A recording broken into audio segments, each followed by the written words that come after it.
slå helt klart og utydeligt fast, at Vestas ønsker ikke at blande sig i, hvor et fremtidigt testcenter skal ligge.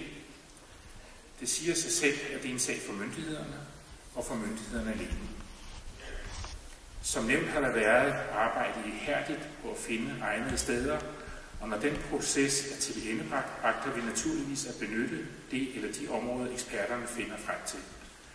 Uanset hvad, fordi det er af stor betydning for os som virksomhed.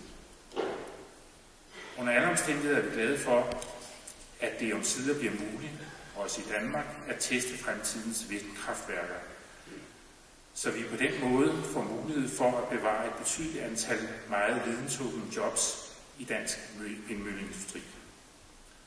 Danmark har været foregangsland, og Vestas er pionerer på dette område. Derfor ville det være dumt, for ikke at sige ganske uforsvarligt, hvis vi som nation ikke skulle gøre alt, hvad der står i vores magt for at bevare denne position. Det både håber og tror jeg, at vores aktionærer er enige i og bakker op om. Og hvorfor er det så vigtigt for os? Det er det, fordi det er en central del af hele fundamentet for at skabe langsigtet værditilvækst for vores aktionærer. Klarere kan det ikke siges. Værdien skal skabes ved, at vi realiserer vores visioner om at bringe vindkraft på lige fod med de fossile brændstoffer, når verden stadig stigende energiforbrug skal dækkes. Mit navn er Dorte Winter Olesen fra Aarhus. Jeg har en bekymring, jeg deler med Kirsebom og Bundgaard. Placering af de her kæmpe vindmøller på 250 meters højde i Østerild plantage i Thy. Det fremgår jo altså, at Vestas ikke rigtig vil tage stilling til placeringen af de her vindmøller. Og jeg har sådan en lidt anden vinkel på mit spørgsmål så. Imidlertid så er jo altså placeringen af de her vindmøller i Østerild, det er sådan, at den får fatale konsekvenser, for det er altså skov, der skal fældes. Det er 1500 hektar, og det er fredskov. Og jeg deler også min bekymring for Vestas' image, når det i den grad går ud over store skovområder. Især har Danmarks Naturfredningsforening anket over, at den foretagende screening af alternative lokaliteter er stærkt mangelfuld. Den er direkte sløset. Og det er slet ikke fordi, at foreningen ikke er positivt stemt over for et testcenter til gavn for miljørigtig energi. Det er vi vist alle sammen. Og vi har en stor goodwill for vindmøller i det hele taget, men vi skal nok passe på, hvor vi egentlig placerer den. For der er altså kun 6% skov i Danmark, har jeg ladet mig fortælle. Hvorimod der er 10 gange så meget landbrugsjord. Jeg synes, prisen for placering af vindmøller i skovområder, den er voldsomt høj. Og et voldsomt indgreb i naturen. Og jeg synes jo, at man ødelægger mere miljø, end man skaber, måske. Så jeg har altså det spørgsmål til direktionen her, til bestyrelsen, om man ikke kunne anbefale Karen Ellemann, at der gennemføres endnu en screening af alternative geografiske steder for etablering af et testcenter for de her kæmpe vindmøller, havvindmøller, som det jo egentlig er, og få en bedre placering. Det synes jeg, at Vestas kunne være interesseret i, og det gælder altså en anbefaling til Karen Ellemann.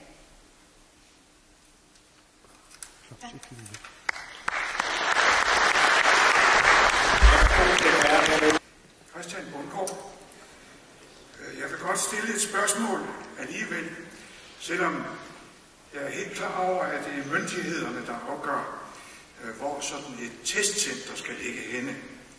Men der er jo store problemer, når man sådan vil fælde en mægtig stor skov på et af Danmarks mest tilfærdige naturområder.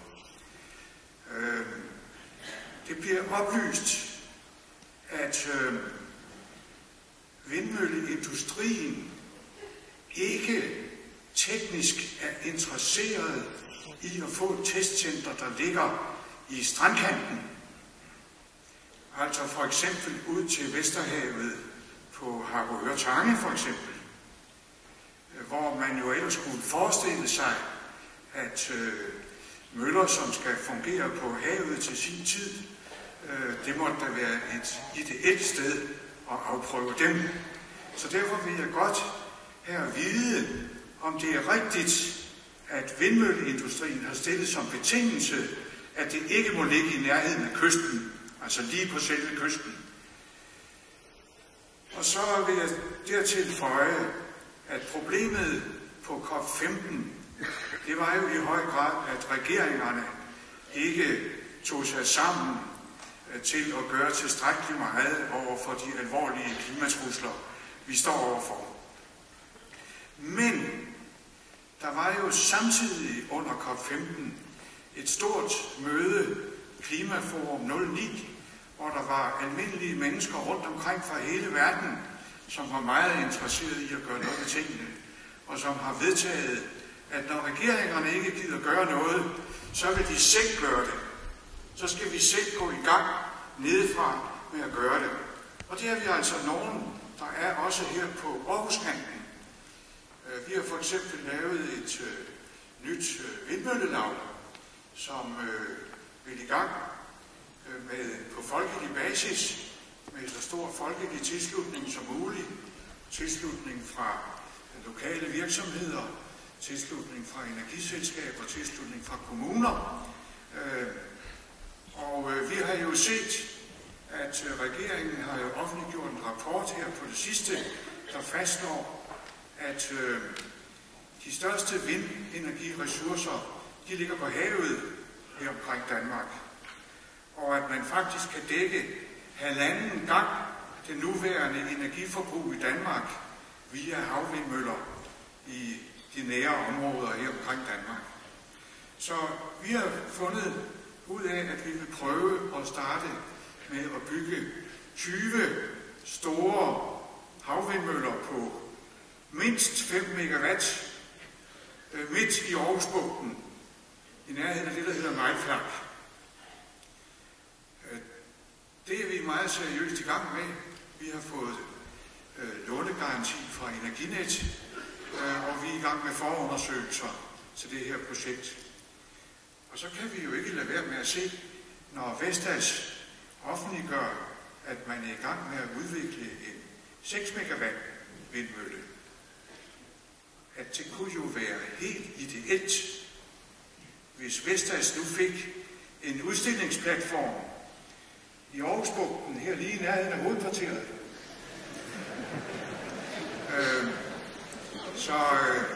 Hvis ellers vi kan finde ud af økonomi og kvalitet i fællesskab, så synes jeg da, at det må være en mulighed for Vestas at prøve at gøre sig gældende for at stille sådan en demonstrationsvindmøllepark på 20 6 megawatt vindmøller op. Mindst 20. Der kan måske da blive lidt flere ude i Aarhusbugten. Så hvis I vil hjælpe de folkelige initiativer til at klare klimaudfordringen, så er I meget velkomne.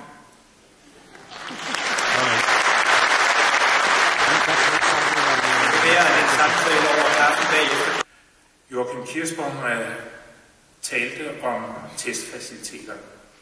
Jeg kan kun sige og gentage det, jeg sagde.